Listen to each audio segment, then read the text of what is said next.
Hello everyone, it's Coach Mo Faul, and I cannot believe that I am here for installment number 4. I've got an overhead light on, so the glare coming down my face might be a little awkward. Sorry about that. So here I am for chapter 4 of my breast cancer journey. And I know this one's going to be a doozy. You know, when I was talking about the day I got my diagnosis on the segment on Tuesday, it brought a little bit more emotion, a lot more emotional stuff up than I actually thought it would do. So I know, shining bright like a diamond, thanks Tracy, I know that tonight I have just a little bit of expectation of some emotion. So I only brought one Kleenex with me tonight. But this is a story of how I lost my breasts. Well, I didn't really lose them. They were taken from me. And I was a somewhat willing participant in that. Most people, when they think about surgery or being in a hospital, they're not necessarily thinking about miracles. They're probably more thinking about the fact that miracles didn't happen, and that's why they're in the hospital. And I want to share with you my journey around the hospital, my surgery, and some pretty amazing things that happened there that have affected me since then, and they will affect me the rest of my life. And first of all, before I go in any further, I want to thank everyone who has commented and sent their love and appreciation. When I first made my intention to do this series this week to liven up my discussion and my coming out, if you will, of my breast cancer journey for Breast Cancer Awareness Month, I really didn't understand what I was actually endeavoring into. I thought, you know, I'll just do a Facebook Live every day and just talk about my journey, and we'll just see how it goes. So thank you, everyone. Some women have talked about how this has helped them with their own personal journey. I've gotten some photos and pictures of women who've been through biopsies and sending their love, and so I'm just so touched by everyone's participation, I guess is the best word, in what I'm doing this week. So thank you very much for giving me the opportunity and the time in your life to share my journey, and hopefully it's inspiring to you. I really do. That's my hope here. So I want to talk about, like when we last left off yesterday, I was at the hospital at 5 a.m. with markers, magic marker. I don't have one handy, with a magic marker writing on my breasts, and the surgeons were kind of making diagrams of where they had to cut and that sort of thing. I had gotten the dye for the lymph nodes and my mammary ducts to be needled in, and that was a whole horrible thing. So here I am at the hospital, 5 a.m., the morning of the surgery. Anesthesiologists, the first wave of nurses are coming into the preoperative area, and you sign into registration like you're having an x-ray, and it was a pretty high magnitude event. I knew that I was in for about a week at the hospital. As a matter of fact, I didn't tell this yesterday, but my mom and I designed a t-shirt that I was going to wear in my recovery that had Velcro openings on the sleeves and Velcro down the front, so it could basically be taken off and on with all the drains and IVs and things like that.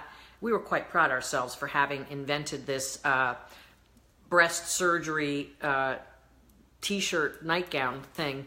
So I had one of those tucked away for my hospital stay, although, of course, did they let me wear that until I left the ICU? No.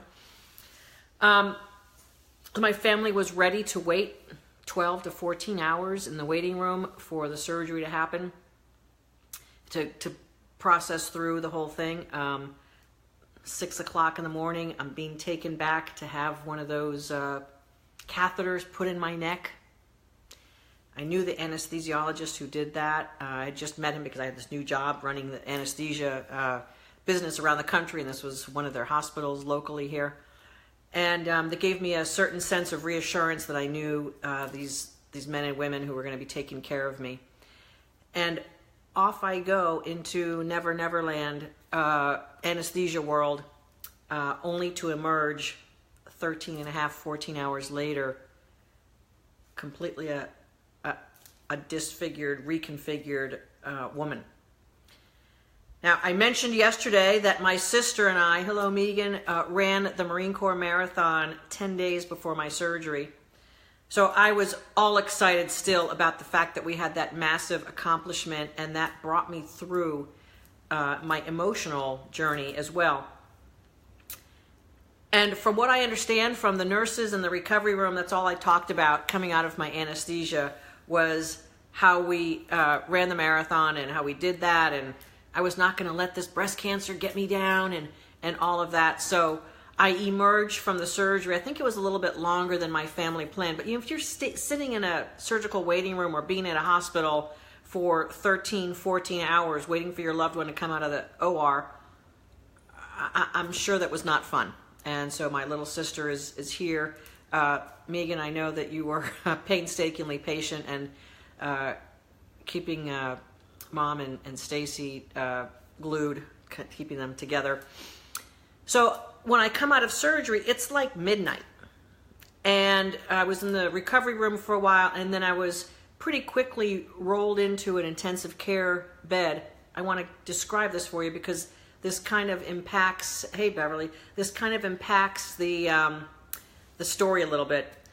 So the surgery I had, again, involved them taking tissue out of my abdomen, fat, yes, I had abdominal fat for them to take, and muscle out of my abdomen and basically reconfiguring it into my breast area.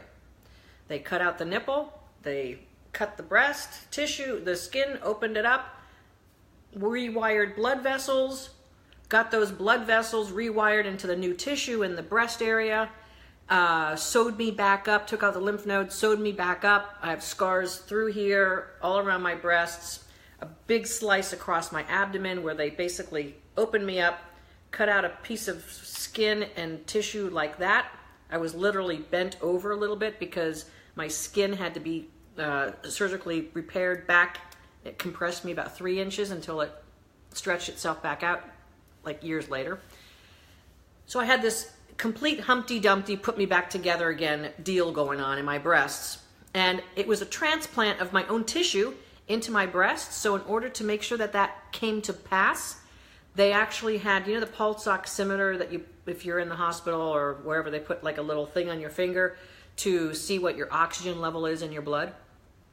Well, they put those on each of the breasts and then basically shrink wrapped me. I was covered in saran wrap. It's the new way of bandaging because gauze retains body fluids and holds bacteria.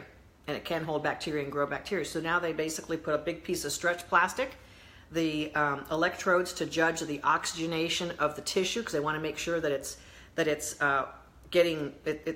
making its way to be permanent tissue there. And I was told not to move. So it was dark in the ICU when I first got there. My partner Stacy is hanging out, hoping that I'm okay.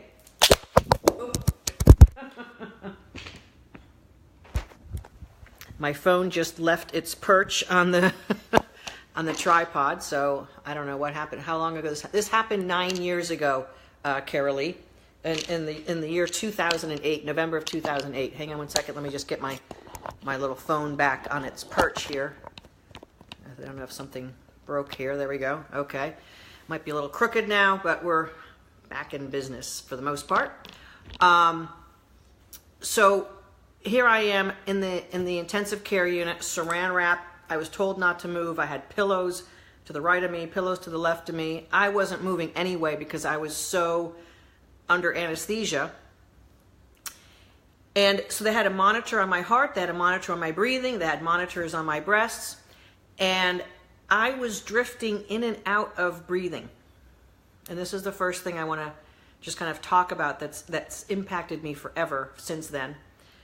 And so I'm lying there recovering from surgery, and my partner's there, and there's this monitor that's next to me that's up on the wall here, and it's got a breathing wave every time I took a breath. Whoop, whoop, whoop, whoop. And when I would stop breathing, after like a second or two, it would start to beep, and it would have a flat line. Well, that happened quite often. I stopped breathing very often in the first couple of hours, maybe the first half day or whatever, all through the night of the recovery of the surgery. And my partner would say, Maureen. And I'd be like, okay. And I would breathe again. Or she would say, breathe. Try to startle me and wake me up. I can remember hearing the monitor of me not breathing, beep,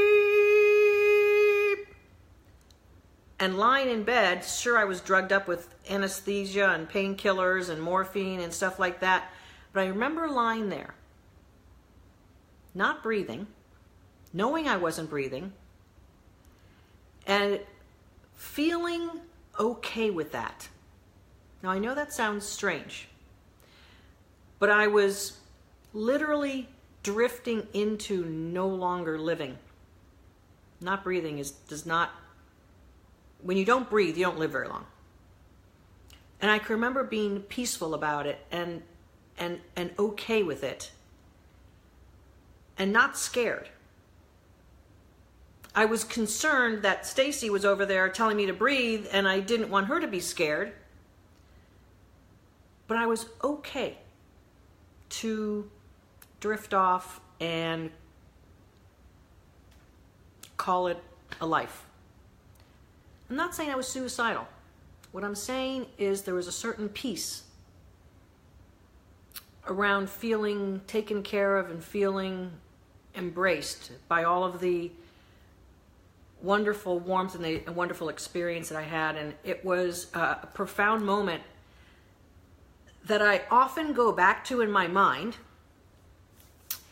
And I think to myself, I want to live my life in a way that if I'm ever in that situation again, I want to be lying in that ICU bed knowing I lived my life. I just lost my mom at 32. Oh, Carolee, I'm so sorry to hear that. So sorry to hear that. You know she's watching over you. So I wanted to basically give myself a personal commitment that my life was not going to be anything short of purposeful and vibrant and lively. Because if I ever ended up back in an ICU bed,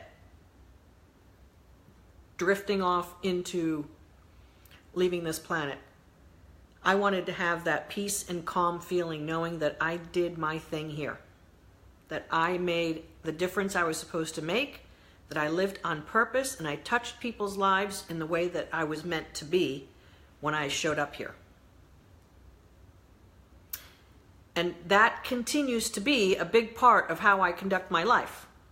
And for those of you who know me, I go for it on almost every occasion, both professionally, because 6 years later, so it took a while for me to get out of the corporate world.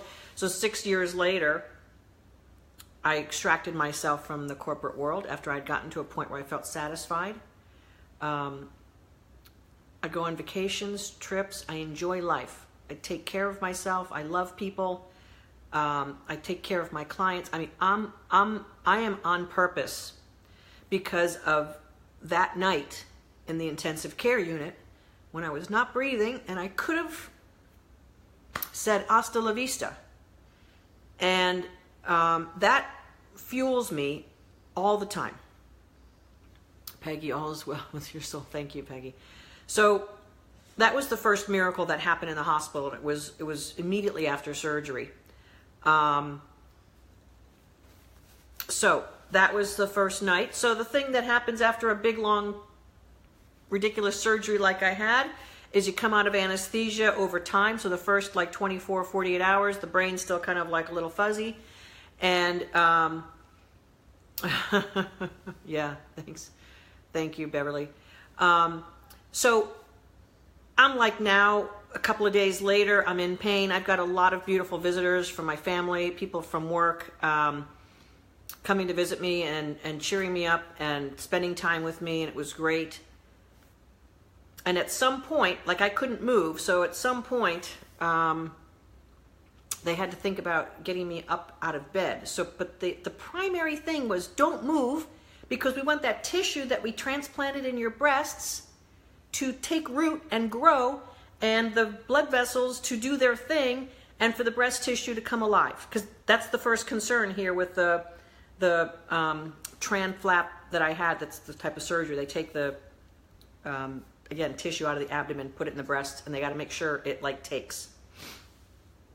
So they don't want you to move. So I had bed baths, I had bed pans, I had nurses who were washing me and flipping me over side to side. I had to like basically not move. I'm not going to tell you, well, I have to tell you the story. I have to, so this is like not really for prime time, any kids who are here, like this is not for kids. So as the humor of the universe goes, I got my period like day 2 post-surgery. Not able to move. I had run a marathon 10 days, 2 weeks earlier. I had a 13-hour surgery. I'm sure I lost blood. I don't know how much blood I lost. I get my period. So I'm like, this is kind of cruel that I'm using a bedpan. I get my period. So I said to my partner, just bring me some tampons and we'll just take it from there. Well, as soon as the nurses found out that I was using tampons, they were like, no, you're not going to use tampons. Sorry. You got to wear a pad.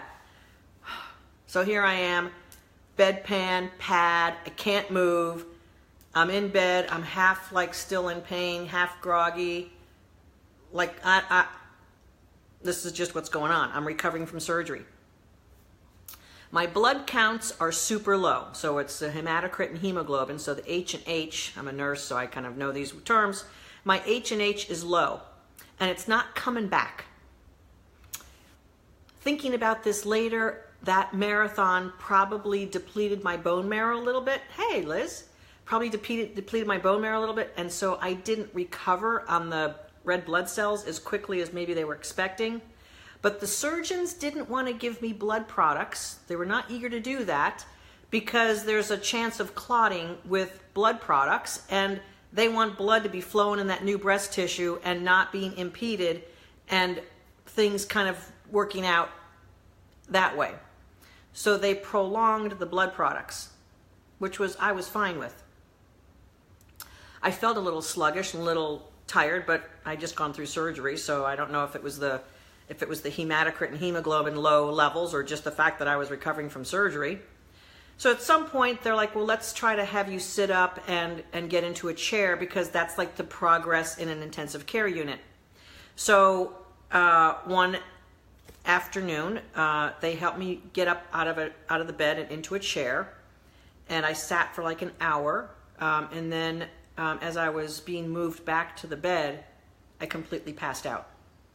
Like I didn't even have a warning that I passed out. Like, the next thing I know, I'm lying in bed in the ICU, all the lights are on, and the doctor is yelling, what's this? I'm like in a code. I'm like on the TV show ER on the bed, and they're shouting orders, and I remember lying there, and the doctor was saying, what was her H and H? And I'm saying, 10 and 5. I'm like starting to answer the doctor. I totally wiped out. Totally wiped out, and I guess they had to like literally deadlift me back onto the bed. That caused the surgeons to have a little bit of concern about whether I needed blood products because clearly my body was not functioning properly. Hey, Anto, how are you? Nice to see you. So that night, I get 2 units of blood. But remember, I have my period, and the surgeon doesn't want me to have blood, so this is like a big deal. So the nurse who was leaving at 7 p.m., the 7A to 7P shift, she says, we're going to administer the blood products overnight between the 7 p.m. and 7 a.m. shift. It's typically what we do when we administer blood, so it's kind of calmer, it's quiet. We're going to give you a little bit of Benadryl and some Tylenol because this can sometimes be a little bit painful. And we want your body not to react to the blood products, so we give you a little Benadryl. And I'm like, okay, fine. She said, but I want to ask you a question because I know you have your period and everything. The nurse who's assigned to you is a male nurse. He's a great nurse. He's been working in the ICU for a long time. He's got a lot of experience. But since you have your period, I was just trying to be sensitive to if that was going to be a problem for you. And now my mom's a nurse. My mom's college roommate and best friend when I was growing up was a nursing instructor in universities. I'm a nurse. And I'm thinking, why do I care if it's a male nurse? That he does his job just like any other nurse would do. So I said, no, it's fine, but thanks for asking. It's okay. I'm good. I'm cool. So she's like, okay, that's great. He's a great nurse. He's very gentle. He'll take care of the blood administration. You're going to be in great hands. I said, okay, great. So he comes on at 7 p.m. So maybe he came around at 7:30 after they did the report. And he explains the procedure, administering blood, and how I'm going to be up all night basically with him in and out and all the things that they're going to do. And it was uncomfortable to receive the blood. I can't really explain. If you haven't ever had a blood transfusion, it's kind of difficult to explain it. It just is uncomfortable. And so I went through that and felt okay. He gave me a sponge bath at 6 o'clock in the morning or 5:30 in the morning. Took care of my pad and my period, and we got all cleaned up. And then he, of course, was going off duty, so he wanted to come in and check on me one last time as he was leaving duty. Maybe this was at 6:30. He's leaving for his shift at 7 a.m. And he comes in and says, I want to see how you are and everything. And I'm like propped up with pillows. Again, I'm still kind of like not moving, all right? Propped up with pillows everywhere, all fresh linens. He took great care of me. He said, how are you doing? I said, I'm good. I'm feeling, a little weird with that blood, but I'm okay. He said, well, I want to thank you very much for allowing me to take care of you last night. And I said, sure, no problem. He said, no, I don't think you really understand what it meant to me. And I said, okay. He said, when I saw my patient assignment, when I saw your name and your date of birth, I was taken aback for a second because your date of birth is the exact same date of birth as my sister. I said, oh, that's cool. He said, no, you don't understand. My sister died of breast cancer 2 years ago.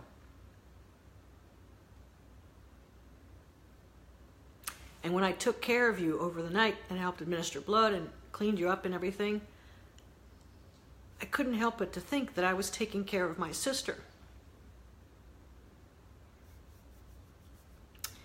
And it really helped me to feel closer to her by taking care of you. And I was like overwhelmed, of course, by his story and the connection, and I was feeling very blessed that I did not have a sexist response to the nurse earlier who said, are you sure you want a male nurse? Are you sure you're okay with that? Had I been biased, I would have robbed him of that experience. And I would have robbed myself of an experience of knowing that no matter where you are and how vulnerable and the hands that you put yourself in, if you are open and aligned and doing what's pure for your soul, you're always going to be touching other souls and creating opportunities for healing and connection. And in the most unlikely of places, there I was getting the best nursing care from this guy. And all along, I was helping him.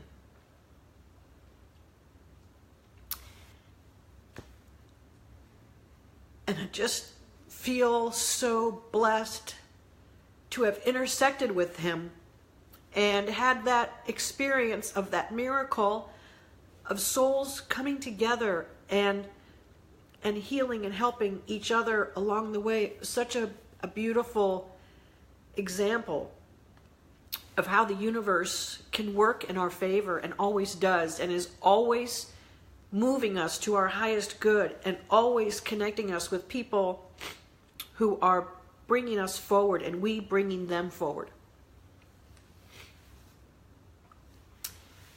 It'll be one of the most touching moments of my life ever on this planet. in this experience of the physical world.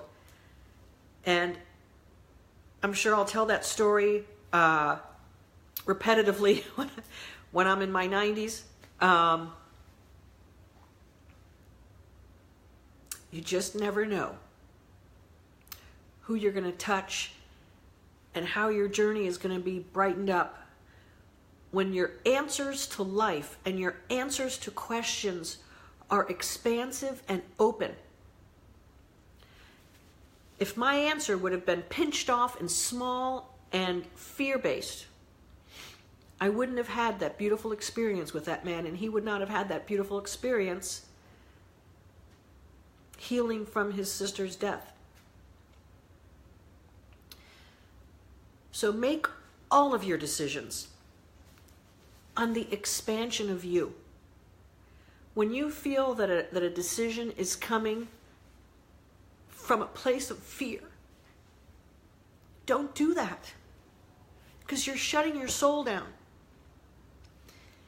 Make your decisions from a place of hope and openness and expansion and knowingness and trusting that the universe always has your back. Always. Because it does. It always has your back. There's no other way. The thing is, when we pinch ourselves off and say something like, no, I don't want a male nurse, I have a period, I'm going to be fear-based, I'm going to shrivel up, I'm going to shrink, even in the fucking ICU after a mastectomy, we must come from our heart. We must be open and willing. My life is so much richer because somewhere along the line, I got the clue to live with my heart and open myself up. I'm not saying I always do it. Trust me, I'm human, and it doesn't always go that way. But there I was in the most painful, scary moment of my life, having one of the most profound soul connections that I've ever had, because I came from a place of openness and receiving. Please take from this particular section of my breast cancer journey. Take that to all of your decisions. What would the highest version of yourself do in any situation? Be that person now. Be that person this minute. Be that person to people you don't even think of. Be that person to people you love. Be that person for yourself. That's your soul living its purpose. And that's maybe my purpose here on the planet, is to help more people feel comfortable and strong and happy about who they are and their highest versions of themselves, because that's where our brilliance is at work. It's where our genius is. It's where our creativity and our best, highest versions of ourselves, and we always connect with souls in a meaningful way when that's how we show up.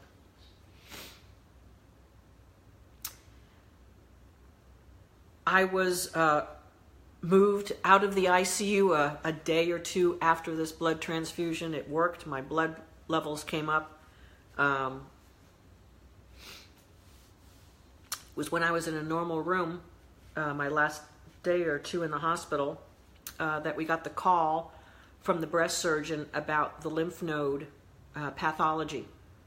So this whole time, I'm on pins and needles, wondering if my lymph nodes were affected, because that would have sent me into a whole nother realm of my cancer journey. When she called, and when she called and told me that my lymph nodes came back negative, but that I had more lesions in my breast than they thought, so they did the whole pathology, the breast tissue and the lymph nodes. She said, you had more lesions in your breast tissue than we thought, so it's a good thing you went for the double mastectomy, because if you would have gone for a lumpectomy in each breast, just at the biopsy sites, we would have had to do a double mastectomy later anyway. So that's Mo going for the gusto. Good decision, Mo.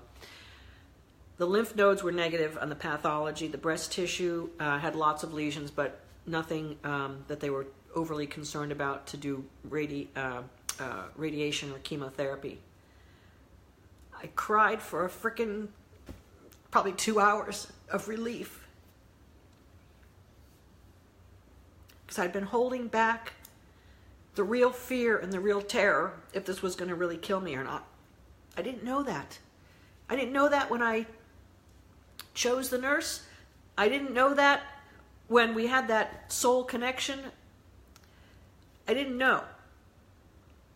And so the release of crying tears of joy and relief just seemed to go on for a long time. I couldn't stop crying.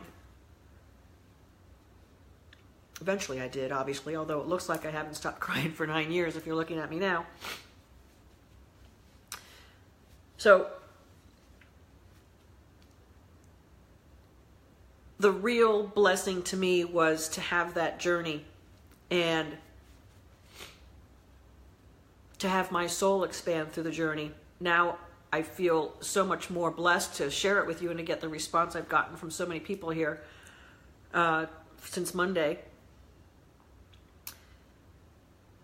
So much more around my recovery. The early recovery specifically was very profound. And then, of course, I've been recovering ever since. Hey, Shauna, how are you? So tomorrow I'm going to be on, I think I'm going to be on at 5 tomorrow. So if you want to bring yourself a glass of Chardonnay to the Facebook Live tomorrow for a little happy hour with me, I might do that. This has been much more emotional and profound than I originally thought. Thank you, Shauna. And remember, the lesson for today is to always, no matter what your circumstances are, make decisions from your highest self and be open. Always make decisions that feel like this. Don't make decisions that feel like this. No matter what the external world is about for you, your soul is always going to protect you when you open it up and let it shine. It's always going to work that way. Always. So don't pinch yourself off. Don't listen to that fear. It's the lowest common denominator. Go to the highest version of yourself at all times. I am looking so forward to sharing my recovery story with you tomorrow. For those of you who are kick-ass grads, I'm going to be on the call in a second with Jean. Hey, Megan. I hope your journey is going fine for you. I'm sending you some love. And you know what, sister? I'm glad that you've joined me for this, and I am sending you so much love. If you need something more, please feel free to reach out to me. I am so gratified that my story and my journey has been inspiring and helpful to so many. I thank you very much for showing up and joining me on my Facebook Lives this week. Tomorrow is going to be some more kind of poignant things that I learned in my recovery, and actually why I decided to do the work that I'm doing, and how I got back to work and who I became once I went back to work. A totally reconfigured woman, physically and emotionally and mentally, totally a reconfigured woman. I still am to this day. The scars will never go away. They'll always be a part of my physical body. But that's okay. That's okay. Thank you again, and we will see you here tomorrow at 5. Thank you so much for allowing me to share my story and my journeys, and I really am gratified to be here to be able to share it.